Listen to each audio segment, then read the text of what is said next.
Hey there, this is Liberty Freeman with my review of the horror movie Together.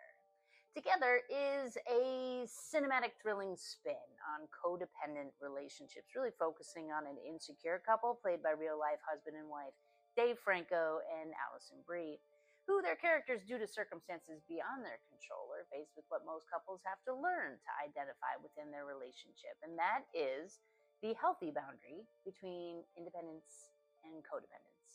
It's a contemporary story where costumes were pretty basic, though I did see intent was made by the designer to make sure that both Franco and Brie's clothes always matched, emphasizing this blurring of their identity or independence.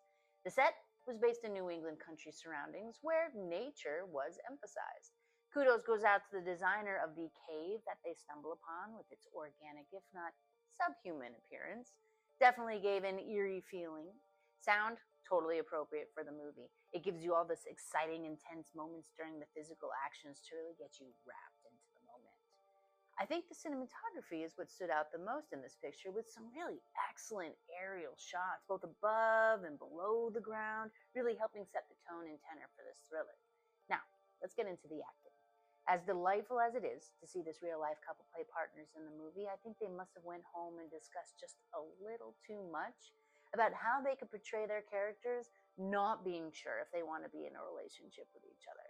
Because I could just feel and see Franco acting the part.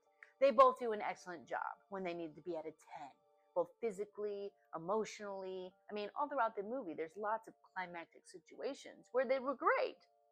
During the setup of the movie, when they have to be at a 1 or a 2, I mean, I was just very aware of these two actors acting, and it's especially Franco. I think Franco excels at comedy and physical performance, especially if it involves screaming or stress. But when we have to take him seriously or understand his character as an individual without humor, I didn't believe the performance. Alison Brie was typical Alison Brie. You know, she did an excellent job when she needed to be at a 10. You know, her physicality, horrific expressions, contortions, great. When she was at a more calm or bitter disposition, her performance was, mediocre. Nothing stellar. But I didn't at least see the actor acting. For a horror story itself, it was predictable. You know, my curiosity was continuously piqued, wondering where the author was going to take this, but much of it, nevertheless, was kind of predictable. I did leave the theater a little surprised by the ending. And was this the best horror movie I've ever seen? Absolutely not. Will I see it again? Probably not. Did I enjoy going to the theater and seeing it? Yes, I did. And there was this one scene where everybody in the theater went, ah, and reacted and could feel the character's pain. And when you see the movie, you're going to know what I'm talking about, because if anything, it's kind of classic Franco. Thanks for listening. Like or subscribe if you want to hear more, and please continue to go out and support your local movie theater.